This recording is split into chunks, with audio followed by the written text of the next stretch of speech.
So my name is Kim Moffitt. My maiden name is Kim Sim. So I'm a Bidjigal Weagle saltwater woman from Botany Bay, La Perouse. I grew up there on the mission out at Lapa. I'm sure everyone's heard about Lapa. And my family still live there on the land today and occupy the land and look after the land. And yeah, that's where I grew up. So tell me what it is you do as a health worker practitioner and where and what you're involved in. So I currently practice at the Albury-Wodonga Aboriginal Health Service. And my role here as an Aboriginal health practitioner is to see clients when they present to clinic. I do health checks, venipuncture, wound management, immunisations, chronic disease, health promotion, a whole array of clinical work that we actually do here in clinic. And healthcare and being part of the health workforce has always been close to your heart, hasn't it? Very much so, yes. So growing up at La Perouse on the mission, my nan is one of 9 sisters, and there's only 3 sisters left, and my nan is one of them, she's actually 90. And she's got another older sister, Dulcie, who's 92, and the baby is Betty. So look, growing up at Lapa, the community nurses would often come out to La Perouse and visit one of my nan's sisters, Animari, who was a type 1 diabetic, so insulin dependent, and she had a lot of chronic foot ulcers, toe amputations, and I was always fascinated, you know, when the nurses would come out and the way they would dress the wound, and I was always happy, you know, to be around and watch what they do, and then I just, I guess as a health career, I didn't choose health as a career, it chose me, and from then on, you know, I've always had this, I guess, this strong desire to wanting to help my own people, but wanting to help people in general in my community, and care for them and nurture them and make them feel good. And so my health career, I guess, started when I was about 12 or 13 years old. You know, I would often give my Auntie Mari her insulin. My nan would come and knock on my bedroom door at early hours of the morning at 5:30 when a teenager's supposed to be sleeping. But, you know, so she would say, Nim, because that's my nickname, Nim, can you come down and give Auntie Mari her insulin?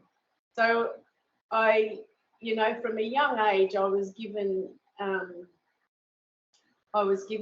you know, a job to do, which I did. And then I just fell in love with health. I fell in love with anything around, you know, nursing or anything that made people comfortable and safe. Are you still in love like that with healthcare and with helping people to feel comfortable and safe, Absolutely. getting the support they need? Absolutely. It's not enough hours in the day for me, not enough hours in the day. So I just, yeah, look, I know what it's like to have nothing, and I know what it's like to,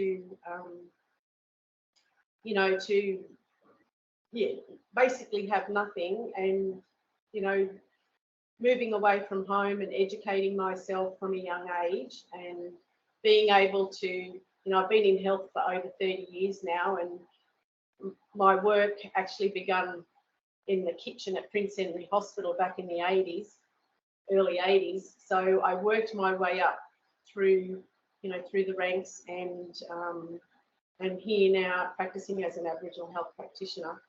I've got a lot of skill and knowledge, and to give and to show community what I can do. But I love what I do. I absolutely love what I do, and I had a recent deployment to the Northern Territory as part of the Commonwealth Government acceleration program for COVID vaccines, and I spent some time in Tennant Creek, and 9 weeks of it, and oh my God, it was the best experience. I didn't want to come home. I've got unfinished business there, and you know, I do want to go back because it was just fantastic. It was a great experience, and you know, working in the Northern Territory and then coming back working here at AWAS, it's very different, and yeah, I really love what I do. I'm super passionate about what I do, and as an Aboriginal health practitioner, I hope, you know, when someone listens to my story, that I can give insight and inspiration to any of the, you know, the younger generation coming through, you know, or mentor, you know, the younger generation coming through, because it is a wonderful profession and a privilege to be able to, you know, look after your own community, and that they put faith and trust in you as their, you know, Aboriginal health practitioner, that, you know, you look after them. Hey, what does a national day, having a national day of recognition, mean to you? For our profession, it means a lot. It means I mean, you know, to recognise our Aboriginal health practitioners, Aboriginal health workers is extremely important, because we know how to treat our mob. We know how to look after our mob. We know how to get the best out of our mob when it comes to their health, mental health and wellbeing, everything. And to be recognised for what we do, it would mean the world to me, and I guess it would mean the world to all, you know, all my other colleagues that, you know, practice in all other different states, that our profession is recognised, and that we are very skillful at what we do and very, very knowledgeable. I think it's really important that, you know, when you hear on the news, you know, they put nurses up on a pedestal and they, you know, say, and I'm not running nurses down or anything, they have their job role as well. But I think we need to be hearing more on, you know, mainstream TV about Aboriginal health practitioners. You know, it's not about nurses or enrolled nurses. It's also, you know, about Aboriginal health practitioners and Aboriginal health workers and what we do as a profession. Because we're just as highly skilled as a registered nurse, if not more. Our scope of practice is actually much broader than a registered nurse. What advice do you have for younger people who might want to become health workers or health practitioners? What do you say to them? Look, get in and study and become an Aboriginal health practitioner or an Aboriginal health worker. It's entirely up to you. You can even get into nursing, but being an Aboriginal health practitioner allows you to, you know, heal our own mob in our own way, in the way that community want us to heal them and help them heal. You know, I encourage any young, you know, Aboriginal woman, girl, young Aboriginal man to take a profession as an Aboriginal health practitioner. It is so rewarding. There's so much out there to do. Like, it's just like I'm 52, and you know, I still haven't finished studying. There's so much more that I want to do for my people, because they need me. they need, you know, they need us all. And the profession is an amazing profession. You know, coming from mainstream, I had to wear two hats. Working for an Aboriginal Health Service, I still have to wear two hats, but my hat all the time is a black hat. And I just, yeah, I love what I do, and I, you know, strongly encourage anyone out there that wants to jump into this profession, get in and do it, because it's so rewarding.